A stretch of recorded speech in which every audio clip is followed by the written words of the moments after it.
Alright folks, today I got a 2010 Buick Lacrosse with a 3.6. We're going to be doing a tune-up. We're going to be changing the spark plugs and the spark plug coil boots. And we're also going to be changing the canister purge solenoid, which is back here behind here up under the intake, which I'll also change while I got this plenum off. First thing we're going to do is get our coils loose here. These are 10 millimeters. You got 3 of them there. You just squeeze down on these connectors and they'll come right off. It's a little tab right there. You just squeeze that tab down. It's a little hard to do with one hand. There we go. And then we're going to be pulling off our intake plenum here. Bolts here, here, here, here. I believe there's a couple more, but yeah, I'm going to be taking the intake off here. I'll be disconnecting our connector right there. And we've got a vacuum tube here, and we're going to unscrew our clamp there. And we've got some Torx. I'll find out what size these are when I get ready to take this off. So let me grab some tools and I'll be back. Alright, now to get this off of here, this little locking tab should just raise up out of there. You might have to take a pick or a screwdriver or something. It should just lift out. You should be able to squeeze this, pull that right off. As far as this vacuum tube, this is plastic, so you're going to have to really be careful with this because it can be brittle. So looking at this end, it doesn't look like it's going to come out of there the way I want it to. So I'm going to go all the way, trace it around to this end where there's a rubber boot. And this happens to come right off. So I can take this whole air cleaner and pipe assembly out along with this so I don't tear that up. These Torx bolts here, these are a size, what does that say? I can't even read it. Maybe T20. I'm not too sure about that. But yeah, I'm going to unscrew my clamp here and then I'll pull this out of the way. Oh, and there's also a clamp for the air cleaner right here.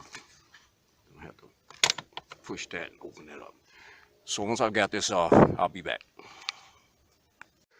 Okay, so my next step here is going to be, we're going to disconnect our throttle body. We're also going to have to get this plastic fitting out of here real carefully. I'm pretty sure it's going to be brittle. Looks like we've got a 10 millimeter here for our coolant bypass line here up to the reservoir, which I'm going to disconnect right at the reservoir. Or you can disconnect it here. We've got these little wire ties to get loose from the intake right here. And there's another one right here. And I believe these are 13s.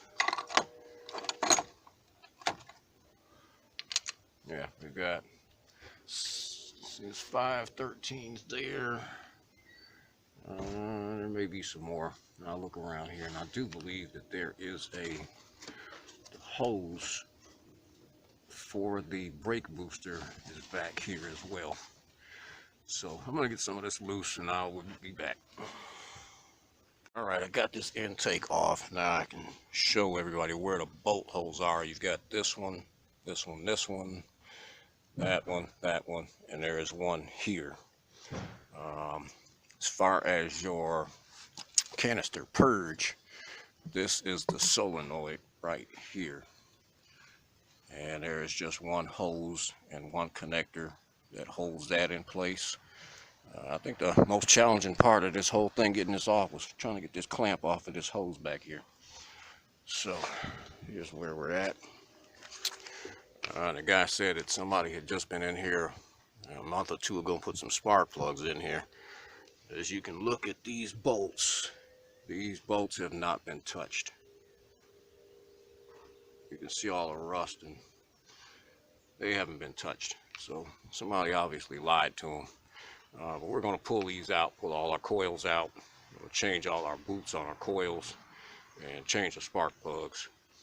And once I got these out, I'll show you what the coil looks like in the boot, and I'll be back.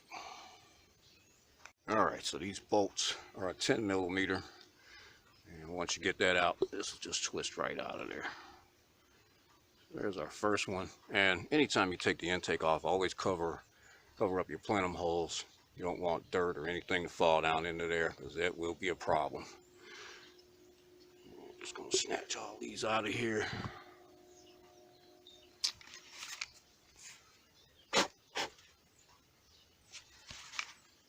Probably going to have to bring my compressor, put a little compressed air in here, blow all this dust and stuff out of here. There is where our spark plugs live. So I'm going to go ahead and get the back three loose and pull those out, and I'll be back. Alright, I got my spark plugs out of there, and I'm going back with my new ones. Since these are recessed spark plugs, what I use is an old spark plug boot. And that allows me to just guide that right down in there. And I can start it without worrying about cross-threading it. Tighten it right up. And she's in. So I'm going to do the rest of these the same way. And I will be back. Alright, next thing we're going to do is change our coil boots right here and our grommets up here. I got these NGK kits. They were about $5 a piece. Comes with the grommet, new spring, and the boot itself. And these will just peel right off of here.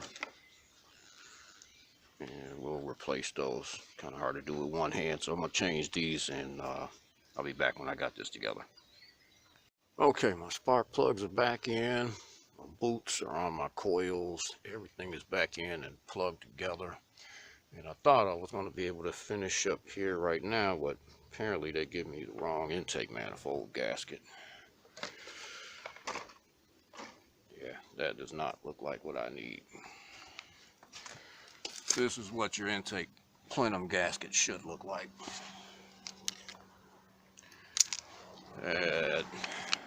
Pretty far cry from what I got. So I'm going to exchange this, and I'll be back. Alright, I've got the new gasket in place, and the gasket set you're going to need for this comes with the upper and the lower. That's the only way that you can get that gasket, because part stores apparently don't carry it singularly. This is the part number for that if you need it. I did get this at AutoZone. It was, I think it was $67. So I'm going to sit this intake down on here and start getting a few of these things connected, and I'll be back once I got this in place. Alright, intake is back in place, and this is the torque pattern for the upper intake.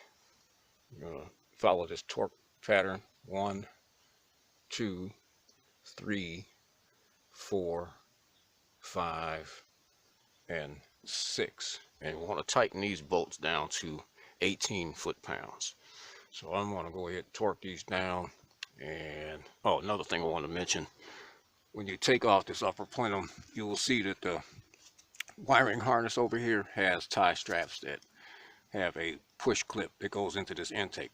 What I normally do, I'll cut that tie strap, I'll take the remaining piece out, I'll slide another new tie strap through here and tie my harness back in place. So once I got that done, I'll show you.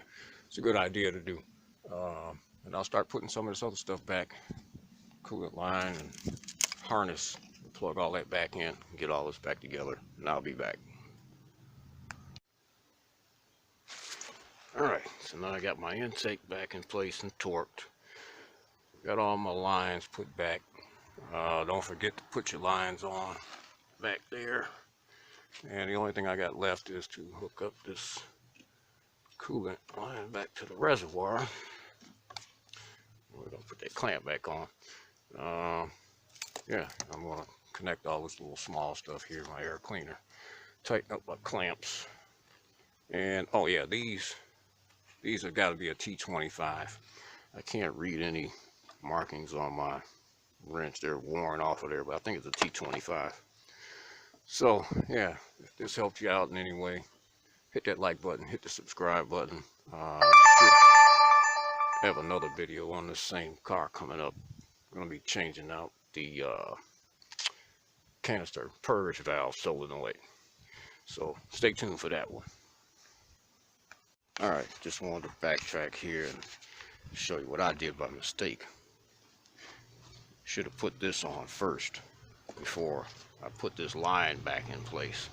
So I'm going to have to take this line back out the way, put our cover in, and then put our line back on. So I just wanted to throw that in there.